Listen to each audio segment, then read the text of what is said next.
जन्म लेते ही 12 वर्ष के हैं वामन भगवान। वामन भगवान का उपनयन संस्कार कराया, भिक्षा लेके आए, अपने गुरुदेव बृहस्पति को भिक्षा जब देने लगे तो देव गुरु बृहस्पति ने कहा कि भिक्षा में मुझे बलि राजा का सर्वस्व चाहिए। तो कहाँ रहते हैं बलि राजा? बोले कि भृगु कच्छ तट पर, नर्मदा के तट पर रहते हैं। जाओ। नर्मदा के तट पर पहुँचे जहाँ बलि राजा का द्वार है। बलि राजा के घर में भगवान वामन जब पहुँचे तो बलि राजा ने वामन भगवान का स्वागत किया। बलिरुवाच स्वागतं ते नमस्तुभ्यं ब्रह्मन् किं करवामते, ब्रह्मर्षीणां तपः साक्षान् मन्ये पार्यवपुर्धरम्। अद्य नः पितरस्तृप्ता, अद्य नः पावितं कुलम्, अद्य शिष्टः क्रतुरयं यद भवान् आगतो गृहान्। प्रभु आपका स्वागत है, कहिए मैं आपकी क्या सेवा करूं?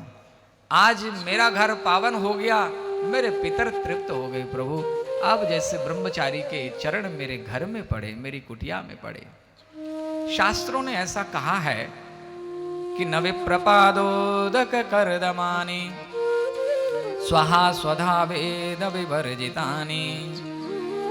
जिस घर में साधु संत महात्माओं के चरण नहीं पड़ते हैं वो, और जिस घर में स्वाहा स्वधा का उच्चारण नहीं होता है, अर्थात देव पितृ पूजन नहीं होता है, वो घर श्मशान तुल्यानि, वो घर शमशान के बराबर है।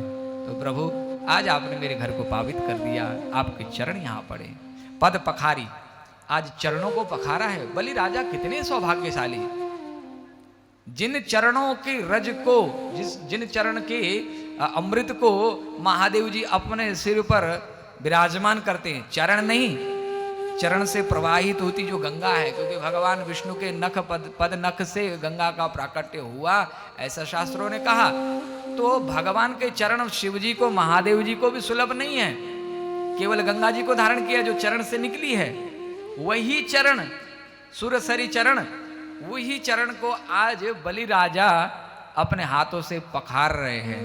आहा, देवता लोग इस दृश्य को जब देखते हैं तो बड़े गौरवान्वित हो रहे हैं और राजा भी बड़े प्रसन्न।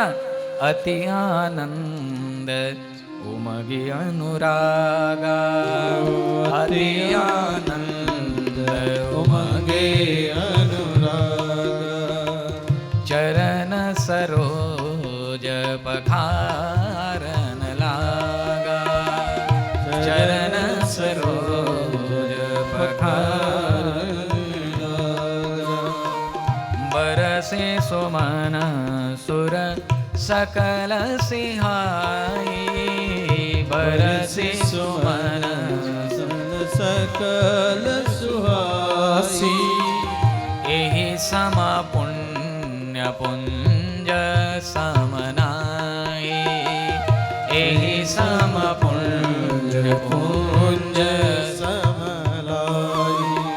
पद पखार जल पान करी आप सहित परिवार, पितर पारु करी प्रभु पुनि मुदित गयो ले पार। आज भगवान के चरणों को पखार करके स्वयं तो पावित हो गए बलि राजा, अपने पितरों को भी उस चरण से निकले हुए उस रज से, उस चरणोदक से तर्पण दिया है। तो आज बलि राजा के पितर भी तृप्त हो गए हैं। आज बलि राजा ने पूछा, महाराज क्या चाहिए आपको?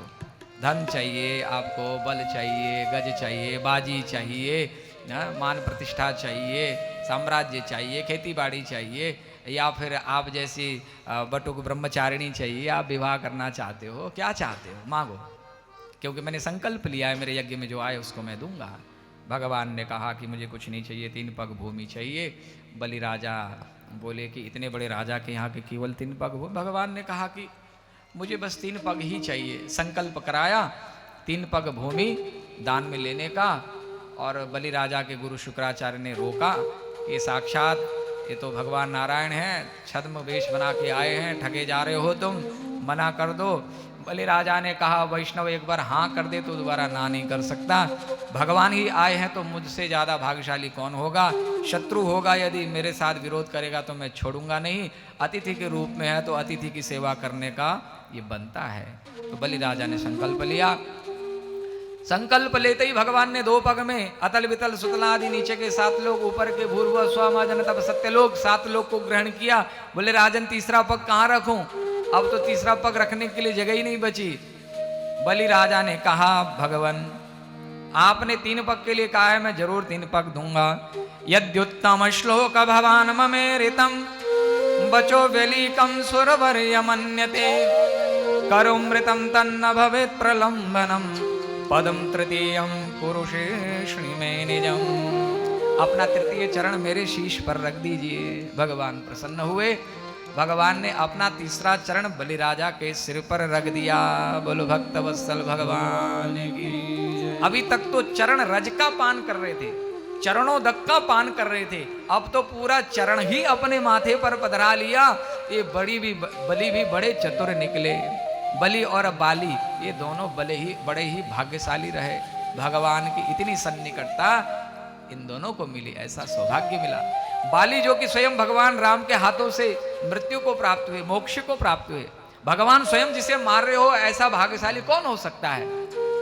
और राजा बलि जिसके सिर पर अपना चरण कमल पधराया हो, ऐसा भाग्यशाली दुनिया में कहां ढूंढने से मिलेगा।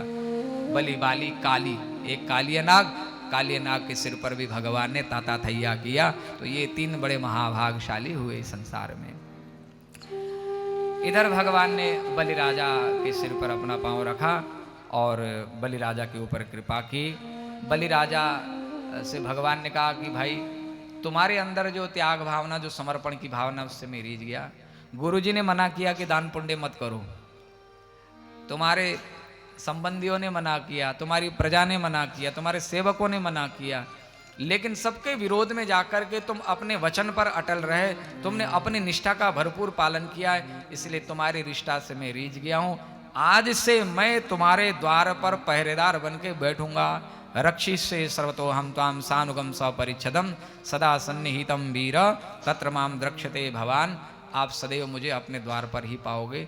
ऐसा कहते हुए भगवान ने बलि राजा के ऊपर अहेतु की कृपा की।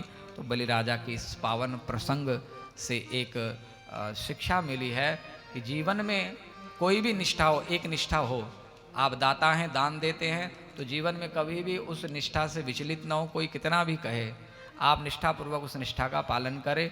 आपने किसी को वचन दिया तो वचन का भरपूर पालन करें। ये निष्ठा ही हमें कृतार्थ करती है।